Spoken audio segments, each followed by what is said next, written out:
the heart of southern China, behind rows of mist-covered farms, millions of pythons move in slow, silent rhythm. Their scales shimmer like polished armor under the humid air, living symbols of both beauty and fear. But these snakes aren't in the wild. They're being farmed, raised in controlled environments, not for venom or skin alone, but for meat. In a world where demand for exotic protein and luxury leather is growing, China has turned python farming into a full-fledged industry. It's a world few outsiders have ever seen, part science, part tradition, and part ethical debate. So, how do you raise a creature that was once feared as a jungle predator? How do you process it safely, humanely, and profitably? And why are so many people eating python meat today? Let's step inside China's modern python farming industry, a hidden ecosystem where ancient beliefs meet high-tech production. To understand why China farms pythons, we have to travel back in time, to a world where snakes weren't feared, but revered. For thousands of years, snakes have held a deep place in Chinese mythology. They were symbols of wisdom, rebirth, and medicine. Ancient healers used snake meat and oil in traditional remedies believed to boost vitality, improve skin, and even heal joint pain. But as the population grew and wild snakes became harder to find, people began experimenting with small-scale breeding. What started in rural villages, just a few pythons kept in bamboo cages, slowly evolved into an organized practice. By the 1980s, when wildlife management became stricter, the Chinese government saw potential in turning reptile breeding into a regulated industry. Farms were licensed to raise species like Burmese and reticulated pythons under strict supervision. These farms helped reduce illegal hunting, provided a steady supply for the meat and skin trades, and created income for rural communities. Today, python farming has become an unlikely symbol of economic opportunity. In provinces like Guangxi and Hainan, entire villages now depend on python farming, with thousands of snakes raised under scientific conditions each year. What was once wild and dangerous is now a business. But how exactly are these giant snakes raised, fed, and processed on such a massive scale? Let's go inside the farms themselves. So, how exactly are millions of pythons farmed and processed in China? What does a day inside one of these facilities actually look like? Imagine a long, humid shed stretching across the countryside, rows upon rows of wire enclosures stacked like bookshelves. Inside each enclosure, coiled like silent guardians, lie hundreds of Burmese and reticulated pythons. These snakes are raised not in the wild, but under carefully controlled farm environments where humidity, light, and temperature are calibrated to mimic tropical forests. Each python is fed on a strict diet, typically a mix of poultry and small livestock, ensuring steady growth and healthy skin texture. Workers move cautiously between the cages, wearing protective gloves, checking temperatures, and inspecting each reptile for signs of stress or disease. It's quiet, except for the occasional hiss or the faint rustle of scales against metal. Most farms operate under government-issued licenses, with regulations that require detailed records of each python's birth, feeding schedule, and eventual processing. Once they reach an optimal size, usually between 10 and 15 feet long, the snakes are humanely euthanized before processing begins. Now, this is where the operation becomes both fascinating and controversial. Inside the processing hall, workers handle the pythons with precision and efficiency. The skinning process is done by hand, using razor-sharp blades to carefully separate the thick, patterned scales without tearing them. The skin is immediately salted, stretched, and sent to drying rooms, ready to be transformed into luxury handbags, belts, or shoes. But that's not all. The meat is also harvested. In fact, python meat has become an emerging delicacy and health supplement in several Asian markets, prized for its lean protein and perceived medicinal properties. Some farms even sell python oil, said to contain anti-inflammatory compounds. Every part of the snake is used, nothing wasted. Bones are crushed for calcium, fat turned into oils, and organs used for traditional remedies. It's a full-circle operation, a mix of tradition, commerce, and modern efficiency. Yet, behind this industrial rhythm, an ethical question lingers. Can we truly farm such wild, intelligent creatures responsibly? And what happens when profit meets nature's oldest predator? Farming snakes might sound ancient, something out of an old jungle trade, but modern python farming in China is surprisingly high-tech. What was once a small rural practice has now evolved into an organized, data-driven industry. Inside newer facilities, sensors track everything: humidity, temperature, feeding cycles, and even the molting patterns of individual snakes. Automated misting systems simulate monsoon-like humidity at specific times of day, while thermal cameras monitor the reptile's body heat to ensure they're comfortable and active. Each python is tagged with a microchip, a digital ID that follows it from hatchling to harvest. This allows farms to trace every animal's origin, age, and health status, ensuring full compliance with both local and international wildlife trade regulations. Then there's genetics. In recent years, breeders have started selecting for specific patterns and colors, not just for the meat market, but for the fashion industry. Luxury brands often pay more for skins with particular shades or symmetrical markings. To meet this demand, python breeders use selective pairing, a kind of reptilian version of cattle or poultry genetics, creating consistent, visually striking offspring. Even feeding has become more scientific. Some farms use AI-based feeding schedules that analyze growth data to optimize how much and when each snake eats. It reduces feed waste and accelerates growth rates, making farming more efficient and sustainable. But perhaps the most futuristic development is closed-loop farming systems. These are self-contained environments where snakes feed animals and even waste products form a circular ecosystem. For instance, leftover snake waste is composted into fertilizer for crops, which then produce feed for livestock,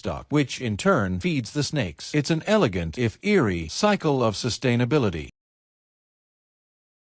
Still, not everyone is convinced. Critics argue that no amount of technology can erase the ethical dilemmas of breeding predators for profit. Yet supporters claim it's a step toward relieving pressure on wild populations, a modern answer to an old demand. In a way, python farming is where tradition meets innovation, a fusion of ancient practices and modern science. At first glance, farming millions of pythons might seem like an ecological nightmare. The image alone is unsettling. But surprisingly, China's python farming industry has been framed by some experts as a model of controlled sustainability. In the wild, pythons were once hunted relentlessly for their beautiful patterned skins. By the 1980s, overharvesting had pushed many species to the brink of endangerment. So when China began developing captive breeding programs, the goal wasn't just profit, it was also about preserving wild populations by providing a legal, traceable alternative. Inside farms, strict quotas control breeding and export. Every shipment of python meat or skin must be documented and approved by the Convention on International Trade in Endangered Species, or CITES. This prevents illegal poaching and keeps the trade transparent. From an environmental standpoint, pythons actually have one advantage over traditional livestock: they're cold-blooded. That means they require far less energy and feed to maintain body heat, making them far more efficient converters of food into biomass. A python can turn just a few kilograms of feed into a significant amount of meat, with a carbon footprint much smaller than cattle or pigs. And then there's the zero-waste principle. Nothing in the python is truly thrown away. The meat becomes food, high in protein and low in fat, especially popular in parts of Asia. The skins go to the fashion industry. The bones and fats are used for traditional medicines, and even the scales are processed into gelatin-like materials used in supplements. But of course, sustainability isn't only about numbers, it's also about perception. Many animal welfare advocates question whether such large-scale reptile farming can ever be humane. While farms insist their methods minimize stress and follow welfare standards, the sight of hundreds of snakes in close quarters continues to stir moral debates. Still, in a global economy where demand for exotic leather and alternative meats keeps rising, python farming offers an uncomfortable but practical solution. It's a system built on balance between commerce and conservation, ethics and economics. And as the world looks for new ways to feed its growing population, some experts suggest that reptiles, cold-blooded, efficient, and resilient, might just be a part of our future food story. Beyond the striking visuals and the ethical questions, python farming in China is also a story of economy and tradition. In rural provinces like Guangxi and Fujian, python farming has become a lifeline for thousands of smallholders. What began as an experimental trade has evolved into a multi-million-dollar industry. For many of these farmers, pythons are as valuable as cattle, their meat and skins fetching prices that can sustain entire families. Let's break it down. A single adult python can be sold for several hundred US.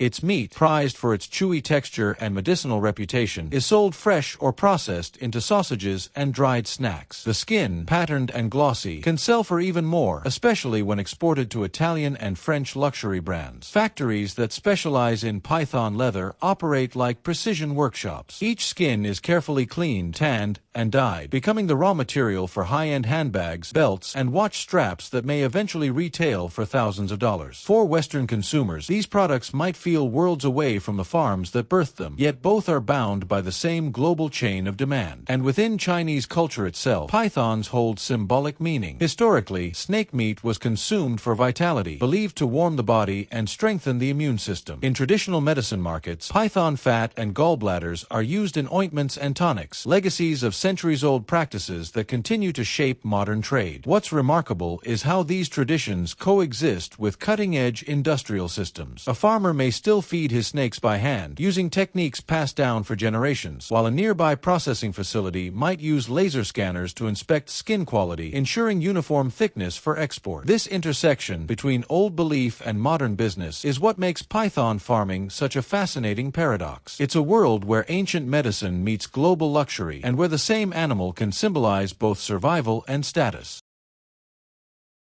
But what happens next? As global scrutiny grows and fashion brands pledge to move away from exotic leathers, how will this industry adapt? And what role will it play in the future of sustainable food and material production? The future of python farming sits at a crossroads between ethics, ecology, and economics. In recent years, global awareness about animal welfare has changed how industries like this operate. Major luxury houses, once reliant on python leather, are rethinking their sourcing policies. Some are investing in lab-grown alternatives that mimic the intricate scales of exotic skins without involving live animals. Others are choosing certified farms that follow strict welfare and sustainability guidelines. Meanwhile, in China, innovation continues to reshape the python industry. Research centers are experimenting with advanced breeding techniques to monitor genetics, health, and growth efficiency. Some farms now use digital tagging, tiny chips implanted under the skin of each python, to ensure full traceability from birth to export. At the same time, there's growing scientific interest in the biological potential of pythons themselves. Their unique metabolism, resistance to disease, and ability to thrive on minimal resources could inspire breakthroughs in biotechnology, pharmaceuticals, and even regenerative medicine. But beyond the technology, this story is also about humanity, about how we define our relationship with the natural world. For centuries, humans have farmed what they once feared. We domesticated wolves into dogs, tamed wild cattle into dairy herds, and turned the mighty python, a symbol of wilderness, into a source of livelihood and material wealth. It's a story that forces us to ask difficult questions. Can a farm dedicated to snakes ever be called sustainable? Can luxury ever be ethical when it begins with a life? And as we face a planet under pressure, growing populations, shrinking habitats, are we prepared to look beyond the familiar for food and materials that can endure? In the end, the modern python industry is more than just a factory story. It's a mirror reflecting our ingenuity, our appetite, and our contradictions. The next time you see a high-end leather bag or read about exotic meats in a distant market, remember that behind every product is a system, complex, controversial, and deeply human. What do you think? Should industries like this continue to evolve, or should we leave creatures like the python in the wild where they belong? Share your thoughts in the comments. I'd love to hear what you believe. And if you enjoyed this deep dive into one of the world's most surprising industries, don't forget to like this video, subscribe to the channel, and turn on notifications for more real-world stories from the hidden corners of global agriculture and trade. This is Moody Tale, exploring the untold stories of how the world feeds, clothes, and sustains itself, one industry at a time.